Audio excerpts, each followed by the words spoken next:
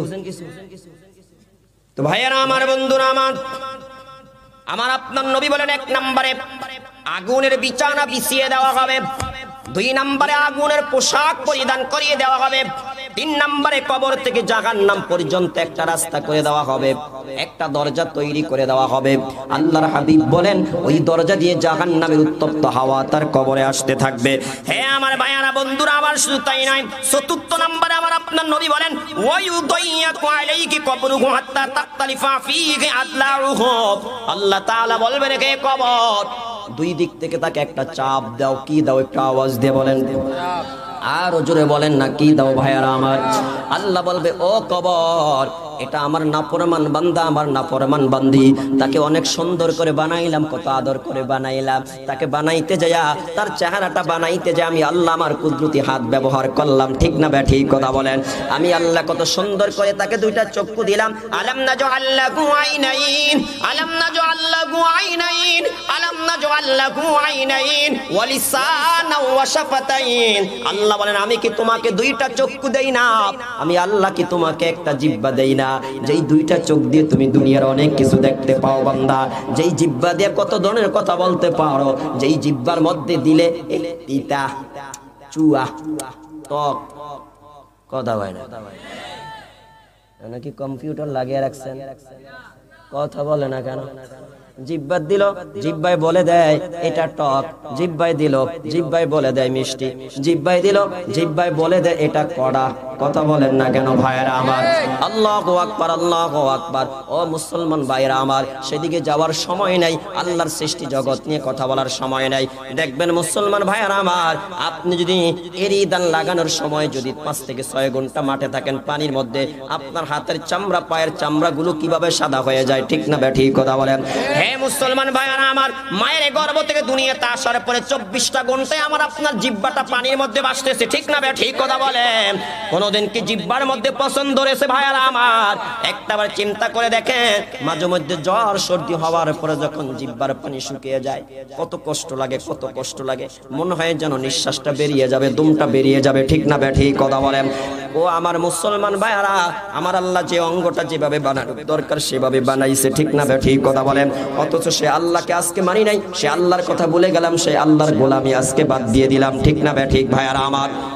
হে আমার ভাইয়ারা, বন্ধুরা আমার, আমার আপনার নবী জানিয়ে দিলেন, আল্লাহ তাআলা আরশ আজিম থেকে আওয়াজ দিয়ে বলবে 4র্থ নম্বরে, হে কবর, তাকে 2 দিক থেকে একটা চাপ দাও। রাসূল বলেন, চাপ দিতে দেরি, একদিকের হাড়গুলা অন্যদিকে ঢুকতে দেরি হয় না। 5ম নম্বরে আমার আপনার নবী বলেন, সুম্মা ইউকাইয়াদু লাহু আমা। 5ম নম্বরে তার কবরের মধ্যে একজন অন্ধ ফেরেশতা নিযুক্ত করা হবে। আগু আসাম্মু, আসাম্মু, ওই ফেরেশতা হবে বয়রা, চোখে দেখে না, কানেও শুনে না, কথা বলে না, চোখে দেখে না, কানেও শুনে না। রাসূলের পরে কি বলে শুনেন, মাহু মিরজাব্বাতুন মিন হাদিদ, আর তার সাথে থাকবে লোহার হাতুড়ি। কি থাকবো? লোহার হাতুড়ি। চোখে দেখে না, কানে শুনে না, সাথে আছে কিসের হাতুড়ি? একটা আওয়াজ দেওয়া। এই হাতুড়িটা কত বড়, কত বড়, কত বড়! আল্লাহর হাবিব বিননে হাদিসের মধ্যে বলেন, আদম আলাইহিস সালাম থেকে নিয়ে কিয়ামত পর্যন্ত যত মানুষ দুনিয়াতে আসছে, যত মানুষ দুনিয়াতে আসবে, যত মানুষ আছে, যত জিন আছে, সবাই মিলে যদি চেষ্টা করে জাহান্নামের একটা হাতুড়ি জাগার থেকে নাড়াইতে পারবে না। আল্লাহু আকবার। কত বড় একটা হাতুড়ি, কত ওজনের একটা হাতুড়ি! আল্লাহর হাবিব বলেন, 5ম নম্বরে তার কবরে একজন অন্ধ ফেরেশতা নিযুক্ত করা হবে। ওই ফেরেশতা হবে অন্ধ, ওই ফেরেশতা হবে বধির, চোখে দেখবে না, কানে শুনবে না, তার সাথে থাকবে লোহার হাতুড়ি। আমার আপনার নবী তারপরে কি বলে শুনেন, আউ দুরিবা বিঘা জাবালুন নাসারা তুরাবা। যদি হাতুড়ি দিয়া এই পৃথিবীতে সবচেয়ে বড় পাহাড় যেটা, এই পৃথিবীতে সবচাইতে বড় পাহাড় যেটা, এই পৃথিবীতে সবচাইতে বড় পাথরের পাহাড় যেটা, রাসূল বলেন ওই পাহাড়ের উপরে হাতুড়িটা রাখতে দেরি, এই হাতুড়ির ওজনের কারণে পাহাড়টা ভেঙে চুরমার হতে দেরি হবে না। চিল্লায়ে বলি সুবহানাল্লাহ। আমার আপনার নবী তারপরে বলেন ফায়াদরিবুহু বিহা দরবা, এই হাতুড়ি দিয়ে যখন অন্ধ ফেরেশতা বধির ফেরেশতা তাকে মারবে, রাসূল বলেন ইয়াসমাউহা মা বাইনাল মাশরিকি ওয়াল মাগরিবি ইল্লা সাকালাইন, পূর্ব এবং পশ্চিম প্রান্তরে যত মানব দানব আছে তারা শুনতে পায় না, কিন্তু মানব দানব ব্যতীত যত সৃষ্টি আছে সকল সৃষ্টি জগৎ এই অন্ধ ফেরেশতা জি তাকে আঘাত করে প্রহার করে, আর সে যে চিৎকার করতে থাকে তার চিৎকারের আওয়াজ মানুষ এবং জিন ব্যতীত সবাই শুনতে পারে। ঠিক না ঠিক কথা বলেন? আমার আপনার নবী তারপরে বলেন ফায়াসিরু তুরাবান, যখন তাকে আঘাত করা হয়, আঘাত করার পরে সে মাটি হয়ে যায়, রাসূল বলেন সুম্মা ইউআদু ফীহির রূহ, আবার তার ভিতরে রূহ দেওয়া হয়, আবার তাকে জীবিত করা হয়, আবার তাকে আঘাত করা হয়, আবার তাকে জীবিত করা হয়, আবার তাকে আঘাত করা হয়। আল্লাহর হাবিব বলেন কিয়ামত পর্যন্ত এইভাবে তাকে মারতে থাকবে, প্রহার করতে থাকবে। চিল্লায়া বলি না আউযুবিল্লাহ। মুসলমান ভাইয়ারা আমার, তাহলে আমি আপনাদের কাছে জানতে চাই কবরের এই 5টা শাস্তি কি আমরা সহ্য করতে পারবো? একটু মুসলমানের আওয়াজ দিয়ে বলেন না সহ্য করতে পারবো? এবার একটু মনোযোগ দিয়ে শুনেন। কবরে যাওয়ার পরে 3টা প্রশ্ন করবে। 1 নম্বরে রবকে, 2 নম্বরে ধর্ম কি, 3 নম্বরে নবীকে। যদি 3টা প্রশ্নের জবাব দিতে না পারি, বলেন তো সাজা কয়টা? একটু আওয়াজ দিয়ে বলেন না কয়টা? 1 নম্বরে আগুনের বিছানা, 2 নম্বরে আগুনের পোশাক, 3 নম্বরে কবরের দিকে একটা রাস্তা করে দেওয়া হবে, কবর থেকে জাহান্নাম পর্যন্ত একটা রাস্তা করে দেওয়া হবে, যেই রাস্তা দিয়ে কি আসতে থাকবে? জাহান্নামের উত্তপ্ত হাওয়া আসতে থাকবে। 4 নম্বরে আমার আপনার নবী বলেন কবরটা 2 দিক থেকে চাপ দিবে, চাপ দেওয়ার কারণে একদিকের হাড়গুলা ভেঙে অপর দিকে ঢুকে যাবে। 5 নম্বরে আমার আপনার নবী বলেন তার কবর একজন অন্ধ ফেরেশতা নিযুক্ত করে দেওয়া হবে। ওই ফেরেশতাটা কানে শুনবে না, চোখে দেখবে না, হাতে থাকবে লোহার হাতুড়ি। কিসের হাতুড়ি? একটু আওয়াজ দিয়ে বলেন। এই হাতুড়ি দিয়ে তাকে আঘাত করবে, আঘাত করতে দেরি সে মাটি হতে দেরি হবে না, আবার তাকে জীবিত করা হবে। এবার আসেন, ফেরেশতাটা অন্ধ হবে কেন? একটু জবাব দেন ভাইয়ারা আমার। কানে শুনবে না কেন? একটু জবাব দেন। আমরা যখন স্কুলে লেখাপড়া করেছি, মাদ্রাসায় লেখাপড়া করেছি, অন্যায় করার কারণে যখন আমাদেরকে আমাদের টিচার শিক্ষকরা মারতো, প্রহার করতো, ও আমার ভাই যখন এক পর্যায়ে চোখে চোখে নজর পড়ে যায়, অথবা প্রহার করার কারণে যখন ছাত্র ছাত্রী কান্না শুরু করে দেয়, এই কান্নার আওয়াজ যখন শিক্ষকের কানে যায়, বলেন তো যখন কানে আওয়াজটা শুনে আর তার চোখে চোখে নজর হয়, অথবা সে যখন হাত দিয়ে আঘাতকৃত জায়গার মধ্যে মারতেছে, বলেন তো শিক্ষকের দয়া লাগে কি লাগে না? অপরদার আড়ালের মা বোনেরা মনোযোগ দিয়ে শুনেন। এত বড় বিশাল একটা হাতুড়ি দিয়ে আল্লাহ আমাকে আপনাকে কবরের মধ্যে মারবে, কিন্তু ফেরেশতাটাকে অন্ধ কেন বানাইলেন, বধির কেন বানাইলেন? আমাকে আপনাকে মারার পরে যাতে যখন আমি আর আপনি কান্নাকাটি করব, হইচই করব, যাতে ফেরেশতা দেখে তার মায়া না লাগে, যাতে ফেরেশতা আমার আপনার চিৎকারের আওয়াজ শুনে যাতে তার মায়া না লাগে, এই জন্য আল্লাহ তাআলা তাকে অন্ধ বানিয়ে দিলেন, এই জন্য আল্লাহ তাআলা তাকে বধির বানিয়ে দিলেন। ঠিক না বেঠি? কোন শান্তি পাওয়া যাবে কবর? কথা বলেন, শান্তি পাওয়া যাবে? বলেন পাইবেন? তো যত পারেন সুদ খান, ঘুষ খান, নাকি আসেননি কেউ ঘুষ খাননি এখানে? হাত তোলেন তো। 10 কোটি টাকা দিলে হাত তুলবো? কথা কয় না। সুদখোর আসেননি কেউ? একটু হাত তোলেন চাই।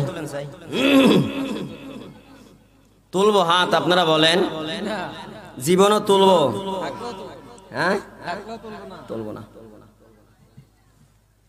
আল্লাহ আমাদের সবাইকে হেদায়েত দান করেন, সবাই বলি আমিন। আমার সময় আরো 20 মিনিট আছে, শুনবেন 20 মিনিট? হ্যাঁ, উঠবেন না তো? হ্যাঁ, কারা কারা উঠবেন? এখনই উঠে যান। 20 মিনিটের আগে আর উঠতে পারবেন না, দেখেন কিন্তু। উঠবেন? উঠবেন? বলেন না উঠবেন? তাহলে কবরের অশান্তির কথা কি বুঝে আসতেছে আপনাদের? হ্যাঁ, আমাদের দেশে দেখবেন কিছু মানুষ আছে, শিক্ষিত ছেলে, সার্টিফিকেটের অভাব নাই, কিন্তু দাঁড়াইয়া দাঁড়িয়ে মুতে। কথা কয় না কেন? এদিকে চাই সেদিকে চাই, দেখে কেউ নেই, ঠাস করে ফ্যানের কথা কয় না কেন?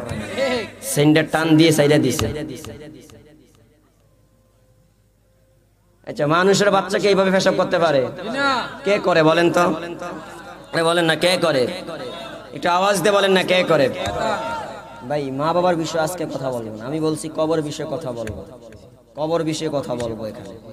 আপনারা আমার অতীতে যদি আশেপাশে কোনো আলোচনা শুনে থাকেন, আপনারা ভালো মতন অবহিত আছেন যে আমি বিষয়ে ছাড়া আলোচনা করি না। এবার 1 ঘন্টা হোক, 2 ঘন্টা হোক, 3 ঘন্টা হোক, 4 ঘন্টা হোক, বিষয় একটার উপরে আলোচনা চলবে। ওই এখান থেকে কদ্দুর, সেখান থেকে কদ্দুর, নারা খাতের ওয়াজ হইলে নারা খাত ওলা বক্তায় দাওয়াত দিয়ে কথা বুঝছেন আমার? এই যে কবরের শাস্তি, আপনাদের কি বিশ্বাস হয়? বলেন বলেন। এবার আসেন, দুনিয়ার কিছু গুনার কারণেও কবরে স্পেশালি শাস্তি হবে। দুনিয়ার কিছু কিসের কারণে বলেন? 1 নম্বরে মনোযোগ দিয়ে শুনেন, যারা দুনিয়াতে পেশাব করে ভালো মতন পবিত্রতা অর্জন করে না, আল্লাহর হাবিব বলেন কবরে যাওয়ার পরে তাদের কবরের মধ্যে ভীষণ শাস্তি হবে। চিল্লায়ে বলি নাউযুবিল্লাহ। ভাইয়েরা আমার, বন্ধুরা আমার, আনাস বিন মালিক রাদিয়াল্লাহু তাআলা আনহু বলেন, আমার আপনার নবী বলেছেন, তানাজ্জাকু মিনাল বাউলি ফা ইন্না আম্মাতা আযাবিল কবরি মিনহু। আমার আপনার নবী বলেন, হে আমার উম্মতরা, তোমরা পেশাবের সিটার থেকে বেঁচে থাকো। পেশাব করার পরে ভালো মতন পবিত্রতা অর্জন করো। নবী বলেন, কেন না? কবরে যাওয়ার পরে এই পেশাবের সিটারের কারণে অধিকাংশ সময় আযাব হয়ে থাকবে। বলি নাউযুবিল্লাহ। হে মুসলমান ভাইয়ারা আমার, মুসলমানের সন্তান কিভাবে দাঁড়ায়া দাঁড়ায়া পেশাব করে এটা আমার বুঝে আসে না। মুসলমানের সন্তান পেশাব করার পরে কিভাবে পানি ব্যবহার করা ব্যতীত, ঢিলা ব্যতীত তার প্যান্টের চেইনটা লাগিয়ে ফেলে, এটা আমার বুঝে আসে না। এরা নাকি আবার শিক্ষিত ছেলে, এদের সার্টিফিকেটের অভাব নাই। কি বলেন? এমন কিছু শিক্ষিত ছেলে আমাদের মধ্যে আছে নাকি না? এটা কেমন শিক্ষা রে ভাই? যেই শিক্ষায় শিক্ষিত হওয়ার পরে, যেই শিক্ষা জগতে যে শিক্ষা গ্রহণ করে সার্টিফিকেট অর্জন করার পরে পেশাব করার সময় তুমি দাঁড়ায়া দাঁড়ায়া পেশাব করো, আবার পেশাব করার পরে নাপাক থেকে পবিত্র হওয়ার আগে আবার সেইনের কি করো? উপরের দিকে টান দিয়ে লাগায়া ফেলো। এই জন্য আমরা বলি সব শিক্ষা জাতির মেরুদণ্ড নয়, একমাত্র কেবলমাত্র কোরআনের শিক্ষাই জাতির মেরুদণ্ড। কথা ঠিক না বেঠিক? হে আমার ভাইয়ারা, বন্ধুরা আমার, এই জন্য বলেন আমাদেরকে পেশাব করার পরে ভালো মতন পবিত্রতা অর্জন করার দরকার আছে নাকি নাই? একটু মুসলমানের আওয়াজ দিয়ে বলেন, দরকার আছে নাকি নাই? হে আমার ভাইয়ারা, বন্ধুরা আমার, এবার আসেন আপনাদেরকে আমি ছোট্ট কয়েকটা হাদিস শুনাই। এই পেশাবের সিটার থেকে যদি আমরা ভালো মতন পবিত্রতা অর্জন না করি, তাহলে আমাদের কবরের অবস্থা কেমন হবে ভাইয়ারা আমার? আমার আপনার নবীর একজন সাহাবী, যার নাম হলো সাদ রাদিয়াল্লাহু তাআলা আনহু। নাম কি? একটু আওয়াজ দিয়ে বলেন, আরো জোরে আওয়াজ দিয়ে বলেন, নাম কি ভাইয়ারা আমার? আমার আপনার নবীর একজন সাহাবী, জলিল কদর সাহাবী, যার নাম হলো সাদ বিন মুআয রাদিয়াল্লাহু তাআলা আনহু। এই সাহাবী যখন ইন্তেকাল করলেন, আল্লাহ পাকের আরশ আজিম থরথর করে কাঁপতে শুরু করলো। আল্লাহু আকবার, আল্লাহু আকবার। জমিন পর্যন্ত থরথর করে কাঁপা শুরু করে দিল। আমার আপনার নবী বলেন, হে আমার উম্মত, শুনো, হাদাল্লাযী তাহাররাকা লাহুল আরশ ওয়া ফুতিহাত লাহু আবওয়াবুস সামা। আমার সাহাবী সাদ যখন ইন্তেকাল করলেন, আরশ আজিম থরথর করে কাঁপা শুরু করে দিল। ওয়া ফুতিহাত লাহু আবওয়াবুস সামা। সাদের ইন্তেকালের কারণে আল্লাহ তাআলা আসমানের সমস্ত রহমতের দরজাগুলো খুলে দিল। চিল্লায়া বলি সুবহানাল্লাহ। 1 নম্বরে আরশ আজিম কাঁপতে লাগলো, 2 নম্বরে আসমানের সমস্ত দরজাগুলা খুলে দিল। বুঝতেছেন কথা আমার? নবীজি 3 নম্বরে বলেন, ওয়া শাহিদাহু ৭০ আলফাম মিনাল মালাইকা। 3 নম্বরে তার জানাজার নামাজ পড়ার জন্য আসমান থেকে ৭০,০০০ রহমতের ফেরেশতা আসছে। বাড়ি যায় সুবহানাল্লাহ কইেন। নারা ক্ষেতের কিচ্ছা কইলে কিন্তু মাঠের মধ্যে খই ফুটে। ঠিক না বেঠিক? কথা বলেন। কোরআন হাদিস দিয়ে কথা বললে মুসলমান বুঝতে চায় না, বুঝে না। কিরে ভাই কথা বলেন না কেন? রাসূল বলেন আমার সাদ ইন্তেকালের কারণে আল্লাহ পাকের আরশ আজিম থরথর করে কাঁপা শুরু করে দিচ্ছে। আমার সাদের ইন্তেকালের কারণে আল্লাহ তাআলা আসমানের সমস্ত রহমত দরজাগুলো খুলে দিচ্ছে। আমার সাদের জানাজা পড়ার জন্য আসমান থেকে ৭০,০০০ রহমতের ফেরেশতা। আল্লাহু আকবার, আল্লাহু আকবার। নবী তারপরে বলেন লাকাদ জুম্মা জাম্মাতান সুম্মা ফুররিজান। কিন্তু এই সাহাবীও কবরে যাওয়ার পরে তার কবরটা দুই দিক থেকে তাকে চাপ দিতেছিল, তার কবরটা সংকীর্ণ হয়ে যেতেছিল। রাসূল বলেন তারপরে আল্লাহ তাআলা আমি মুহাম্মাদের দোয়ার বরকতে তার কবরটা প্রশস্ত করে দিচ্ছে। চিল্লায়া বলি সুবহানাল্লাহ। ভাইয়েরা আমার, বন্ধুরা আমার, শুধু তাই নয়, অপরে বন্ধনে আসছে বারা বিন আযিব রাদিয়াল্লাহু তাআলা আনহু বলেন উহুদিয়া লিন নবী সাল্লাল্লাহু আলাইহি ওয়াসাল্লাম সাওবু হারিরিন ফাজআলনা নালমাসুহু ওয়া নাতাআজ্জাবু মিনহু। হযরতে বারা বিন আযিব রাদিয়াল্লাহু তাআলা আনহু বলেন আল্লাহর নবীকে একদিন একজন সাহাবী একটা কাপড় হাদিয়া দিলেন। কি হাদিয়া দিলেন একটু আওয়াজ দিয়ে বলেন। একটা রেশমি কাপড় হাদিয়া দিলেন নবীজিকে। কোন কোন বন্ধনে আসছে একটা রেশমি কাপড়ের রুমাল আমার আপনার নবীকে হাদিয়া দিলেন। হাদিয়া দেওয়ার পরে সাহাবীরা সেই কাপড়টা যখন হাতে নিলেন, কাপড়টা এত মুলাম ছিল, কাপড়টা এত মিহি ছিল, সাহাবীরা কাপড়টা ধরে আশ্চর্য হয়ে গেলেন। সাহাবীরা বলে এত সুন্দর কাপড়, এত দামি কাপড়, এত মুলাম কাপড়, এত মিহি কাপড় তো আমরা আমাদের জীবনে কোনোদিন দেখি নাই। আমার আপনার নবী তখন বললেন কে আমার সাহাবীরা, তোমরা এই রুমালটা দেখে আশ্চর্য হয়ে গেছো, অথচ তোমরা কি জানো আমার সাদ ইন্তেকাল করার পরে যখন তাকে কবরে রাখা হলো আল্লাহ তাআলা তাকে জান্নাত দান করে দিয়েছে। ওই জান্নাতে যাওয়ার পরে আল্লাহ তাআলা তাকে এমন একটা রুমাল দান করেছেন, तमाम দুনিয়া বিক্রি করলো সেই রুমালের দাম হবে না। চিল্লায়া বলি সুবহানাল্লাহ। মুসলমান ভাইরা আমার, আগে তার ফজিলতটা বুঝি, তারপরে কারণটা দর্শাইবো। এত বড় একজন পাওয়ারফুল সাহাবী হওয়ার পরেও, এত বড় একজন জলিল কদর সাহাবী হওয়ার পরেও যার মৃত্যুর কারণে আরশ আজিম কাঁপে, যার মৃত্যুর কারণে আসমানের দরজা খুলে যায়, যার মৃত্যুতে জানাজা পড়ার জন্য ৭০,০০০ রহমতের ফেরেশতা আসে, যাকে আল্লাহ তাআলা জান্নাতে এমন একটা রুমাল দান করেছেন যেই রুমালটা দুনিয়ার সব কিছুর চাইতে দামি। চিল্লায়া বলি সুবহানাল্লাহ। তারপর ওই সাহাবীর কবরটা কেন সংকীর্ণ হয়ে গেল? প্রশ্ন বুঝায় না কি ভাই? কথা বুঝেন না? তারপরও কবরটা কি হয়ে যাচ্ছে একটু আওয়াজ দিয়ে বলেন। আর ওজোরে আওয়াজ দিয়ে বলেন না ভাইয়ারা আমার, কবরটা সংকীর্ণ হয়ে যাচ্ছে।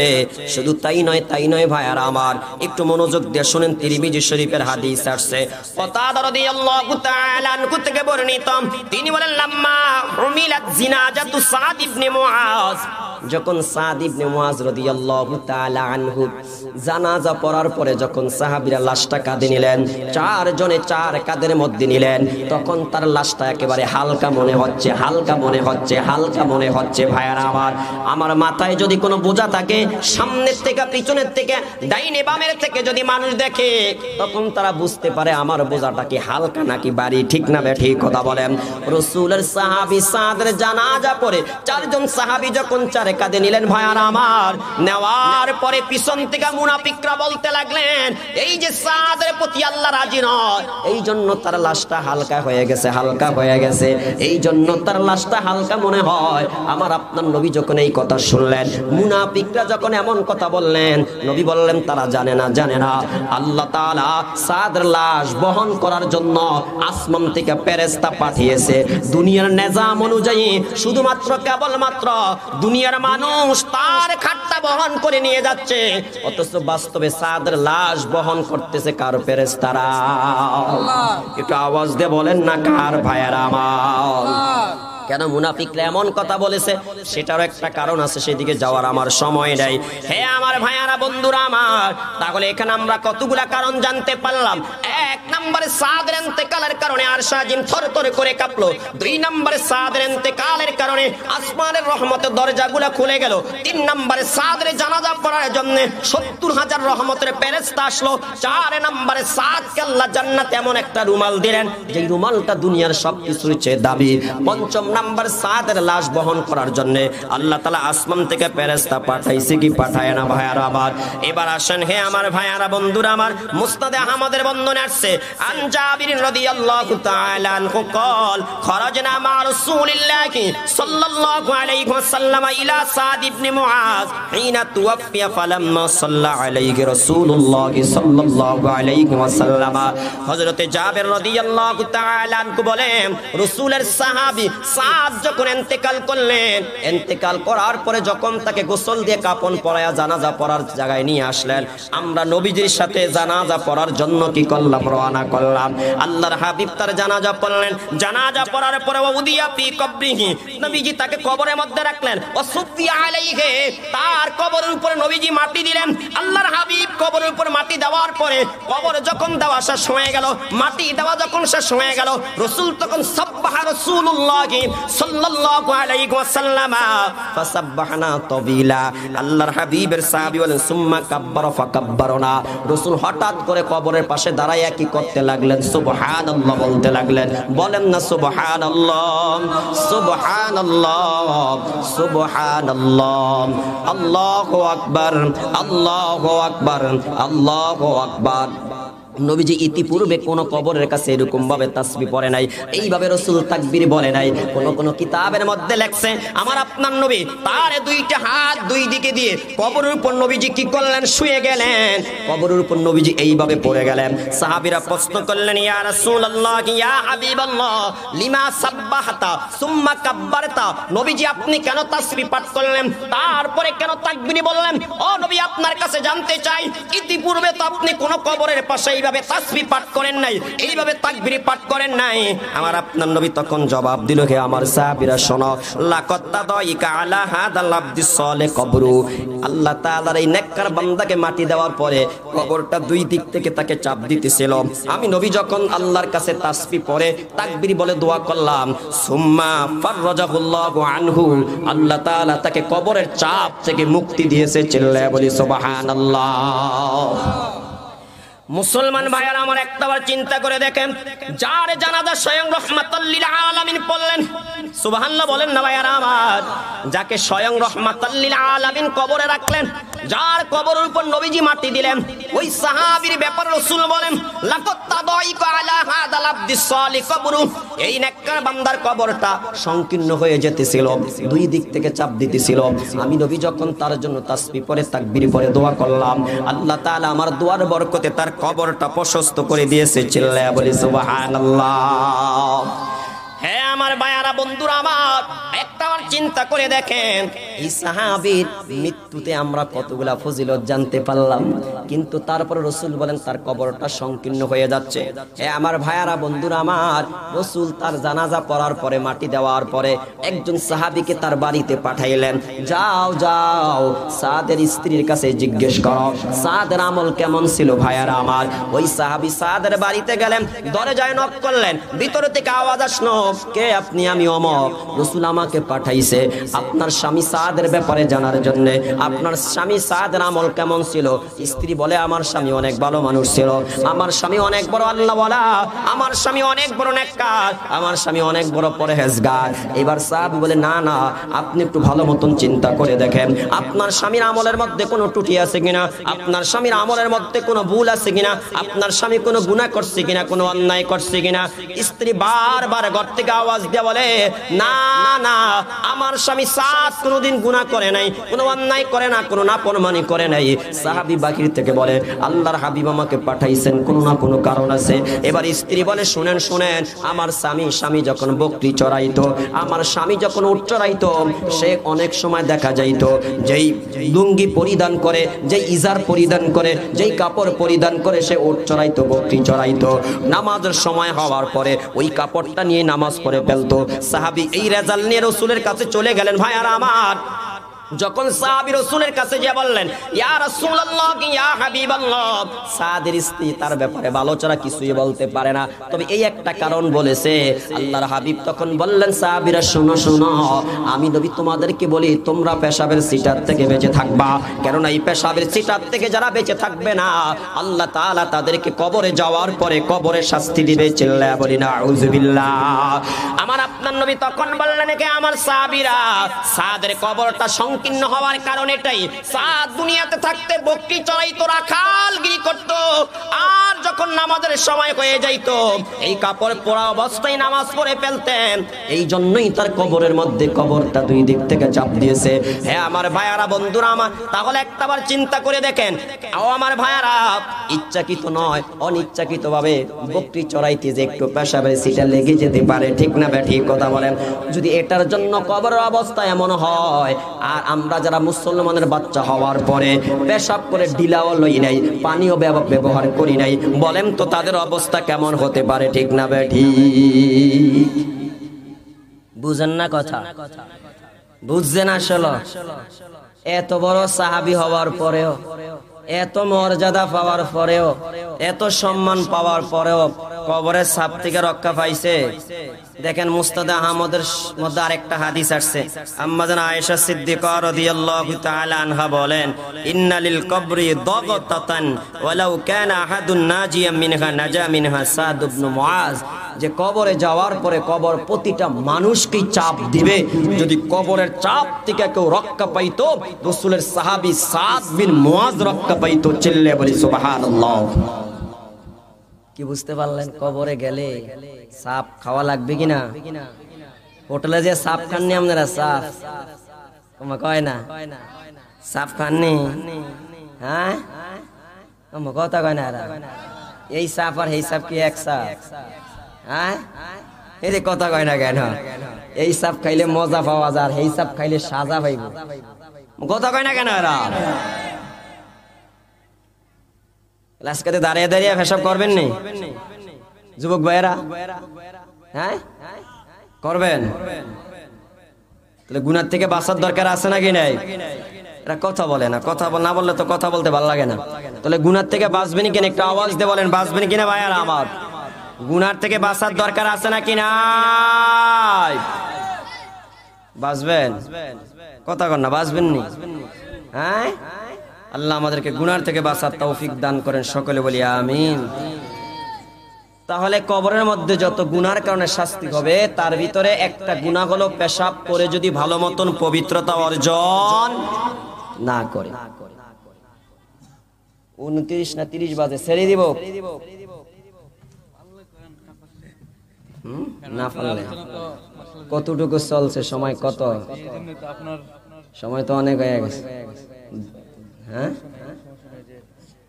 আর একটা হাদিস বলে আমি শেষ করে দিচ্ছি। বলবো বলেন না, কথা বলেন না, শুনবেন? ইচ্ছা আছে? বলেন না ইচ্ছা আছে?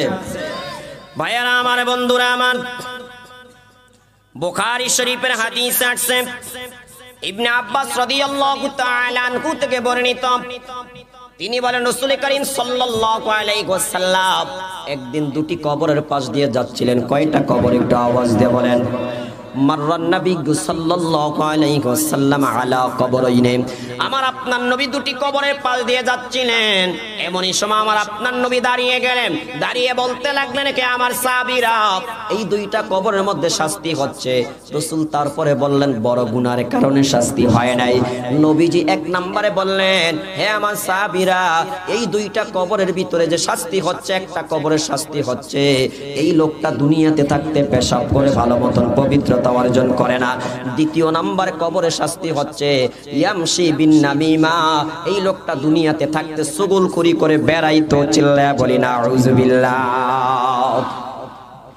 আমার আপনার নবী তখন সাহাবায়ে কেরামদেরকে বললেন, কে আমার সাহাবীরা, ফাদা বিজারির দাহ, রাসূল বললেন তোমরা একটা খাজুরের তরু তাজা ডাল আনো। আমার আপনার নবী বলার পরে সাহাবীরা খাজুরের একটা তরু তাজা ডাল আনলেন। ডাল আনার পরে পাশাক্কা নিসপাইনে আমার আপনার নবী ডালটাকে দুখণ্ডিত করলেন। দুখণ্ডিত করার পরে রাসূল এই দুইটা ডাল দুইটা কবরের মধ্যে কি করলেন? গেড়ে দিলেন। আমার আপনার নবী তারপরে বললেন, হে আমার সাহাবীরা, যতদিন পর্যন্ত এই দুইটা ডাল তরু তাজা থাকবে ততদিন পর্যন্ত তাদের কবরের আযাব বন্ধ থাকবে। চিল্লায়া বলি সুবহানাল্লাহ। হে আমার ভাইয়ারা বন্ধুরা আমার, তাহলে হাদিস দ্বারা আমরা কি বুঝতে পারলাম? কবরের ভিতরে যত গুনার কারণে শাস্তি হবে তার মধ্যে উল্লেখযোগ্য হলো পেশাব করার পরে যারা পবিত্রতা অর্জন করে না। এই হাদিস দ্বারা আরেকটা গুনার কথা জানতে পারলাম, ইয়ামশি বিন নামিমা, যারা দুনিয়াতে থাকতে চগলখড়ি করে বেড়ায়। চগলখড়ির কারণে স্বামী স্ত্রীর মধ্যকার সম্পর্ক নষ্ট হয়, ঠিক না বে ঠিক কথা বলেন? চগলখড়ির কারণে বাবা এবং ছেলের মধ্যকার সম্পর্ক নষ্ট করে দেয়, মা আমের মধ্যকার সম্পর্ক নষ্ট করে দেয়, ভাই ভাইয়ের মধ্যে হিংসা বিদ্বেষ তৈরি করে দেয়, কথা ঠিক না বে ঠিক কথা বলেন? এমন কিছু নামাজি মানুষ আমাদের সমাজে আছে নাকি নাই? মসজিদের প্রথম কাতারে দাঁড়ায়া নামাজ পড়ে, ইমাম সাহেবের প্রথম একবারে পিছনে দাঁড়ায়া নামাজ পড়ে, কিন্তু চগলখড়ি করার ব্যাপারে চাচা এক নাম্বার, দাদা এক নাম্বার, জেডা এক নাম্বার, বাবা এক নাম্বার, আছে নাকি না? চগলখড়ি না করলে পেটের ভাত জমায় না। কিরে ভাই কথা বলেন না কেন?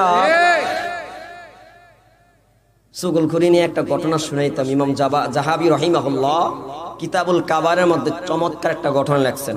সময় নেই যেহেতু হুজুর চলে আসছে, আমাকে বলছে 10:30, তারপর 3 মিনিট বেশি করে লেছি, 3 মিনিট।